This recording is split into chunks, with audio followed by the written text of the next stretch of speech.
Welcome back to the channel, guys. It's April the 18th, down on the micro orchard. Just going to have a little walk around first. So just wanted to show you the blossom, really. So this pear tree is looking good.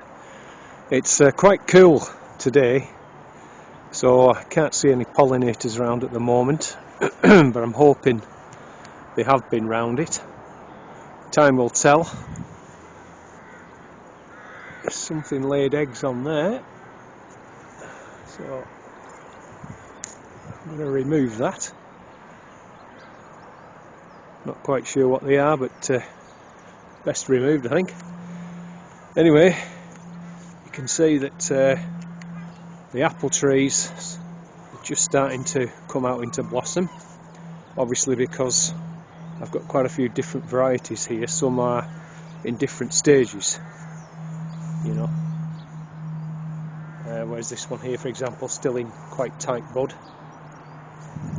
and that one there, I think that's the latest of all the trees here to come out, even into leaf. You can see, hopefully, the buds are just starting to break.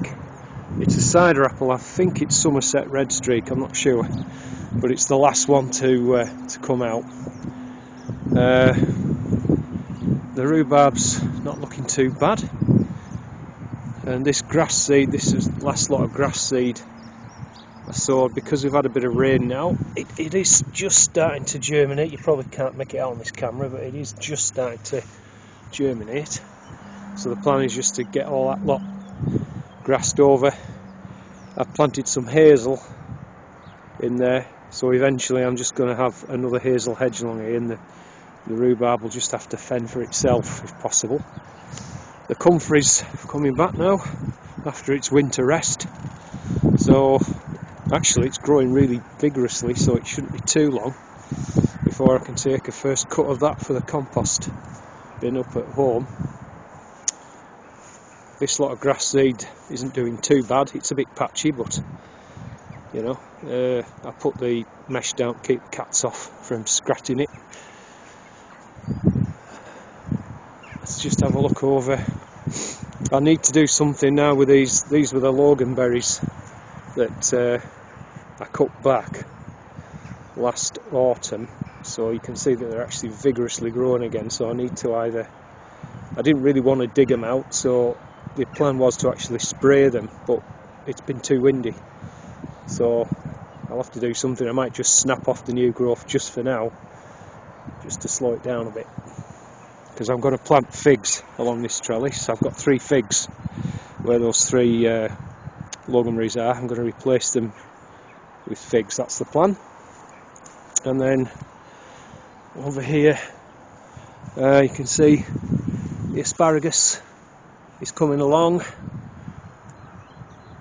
alright. You know, there's some coming through there, so it's looking pretty good. The elephant garlic's doing alright. I need to get a few weeds out here. And then this is the fruit bushes that I planted a few weeks back, so you can see they've been flowering. The gooseberry has got flowers on, well, I think they're set actually, as has the blackcurrant. I mean, obviously they're only young, so there won't be a lot this year, but hopefully sign of things to come. And then the main reason why I'm down here now, you see the potatoes. So if I remember rightly, that was Rocket, this row here, and then this is Nicola, second early. I think that's Nicola as well, so I'm going to earth those up. And I just see one Sarpamira just coming through there, so obviously they weren't as far on in terms of the chits, so I'll just wait until they sort of come through like that before I earth those up. What I use to earth up the potatoes is this Chillington hoe. It's £3 head. You can get heavier ones, I think, but it's a really great gadget, and this is the handle that came with it. So all you do is just slide it down, do it one-handed, and then just give it a tap on the just so it wedges itself in place, and we're ready to go. So then guys, all done. It's probably about 5 minutes. That Chillington Hoard just makes quick work of the job. It's a brilliant tool, and it's fairly heavy duty, so you could use it for rough digging and all sorts of stuff really. You know, they do different makes, styles of head and everything, but as I say, just for earthing up spuds, it's an excellent tool. So I've got this piece left here, which I might put some cabbages in, and once the sarpo's here, you know, once they come through, I'll get those earthed up. It's going to give me quite a nice piece here, which I'm thinking I might do courgettes. I might just plant that. You know, I could probably get 5 in there, which and again, the plan is to grow some Achikikuri squash along this trellis, so they'll kind of be going in the middle, and then, you know, train them up on a stick, and then obviously once they get onto the trellis, just tie them in. So that's kind of rough idea of what I'm going to be doing with this bit this year anyhow. So the other thing I've come down to do is I've got some NPK 777 grow mortars fertiliser, so I'm just going to give these pots a little bit of a feed. You can see they're all kind of blossoming, these fruit trees. These are all spares, just sort of like waiting to be replace anything, or some of the ones on dwarfing rootstock. But so I'm going to give them a feed and spin you around again. I think I said in my previous video that I've been removing grass from around some of the trees, the smaller ones, the ones that are newly planted or, you know, not as established. So I'm going to give them a feed as well, just to hopefully boost the growth a bit, and we'll see how that goes on. Then the other thing, I'll explain more when I get up at home and do a quick update there. But can you see this grass in the asparagus? I mean, it's absolutely full of it. What happened was I went to get this compost from my mate from the field, and unbeknown that it must have been full of grass seed. So he can't have trimmed the grass that was sort of round it, and he's let it seed, and that's the result. That's why you should never allow grass to seed, you know, on your manure or your compost pile.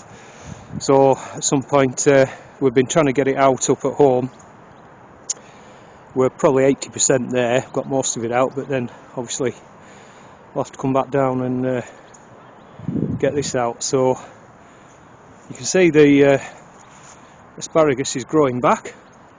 I don't think, we might only take 1 or 2 spears though, because it's still only in its 2nd season, so you shouldn't really be harvesting until it's in its 3rd season, so we might just take 1 or 2. That's it guys, I've put NPK on the trees as I said.